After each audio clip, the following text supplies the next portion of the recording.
ধনী পরিবারের অভিজাত বিয়ের অনুষ্ঠানে প্রায় নাচ গান করতে দেখা যায় বলিউড তারকাদের। শাহরুখ খান থেকে অক্ষয় কুমার, এই তালিকা থেকে বাদ যায় না কোনো তারকাই।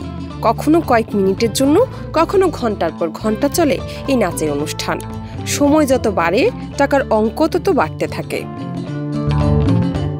সর্বশেষ মুকেশ ও নীতা আম্বানির ছোট ছেলে অনন্ত আম্বানি ও স্ত্রী রাধিকা মার্চেন্টের বিয়েতেও বলিউড তারকাদের নাচতে দেখা যায়। সেই সঙ্গে দেখা গেছে শাহরুখকেও।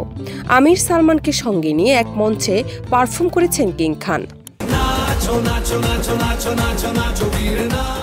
ভারতীয় গণমাধ্যম আনন্দবাজারের এক প্রতিবেদনে দাবি করেছে, অনন্ত রাধিকার বিয়ের আগের এই উদযাপনেও নাচের তালে কোমর দোলাতে শাহরুখ খান নাকি পারিশ্রমিক নিয়েছেন 2 থেকে 3 কোটি টাকা।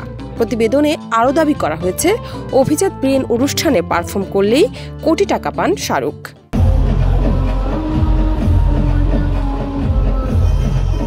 এর আগে শিল্পপতি লক্ষ্মী মিত্তলের মেয়ের বিয়েতে নেচেছিলেন বলিউড বাদশা।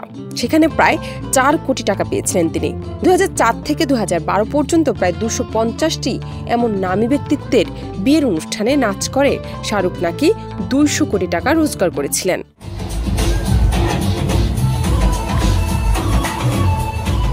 তবে এখন আর সিনেমা ছাড়া খুব একটা জনসম্মুখে আসেন না শাহরুখ খান। সম্প্রতি একটি অনুষ্ঠানে করণ জোহর তাকে প্রশ্ন করেন, আজকাল আর বিয়ে বাড়িতে নাচতে দেখা যায় না কেন শাহরুখকে? পাল্টা অভিনেতা বলেন, আগে আমার জামাই সাজার বয়স ছিল, এখন যা বয়স শ্বশুর ভাববে লোকের বিয়েতে নাচাটা ভালো দেখা যায় না এই বয়সে। ডেস্ক রিপোর্ট, দেশ রূপান্তর।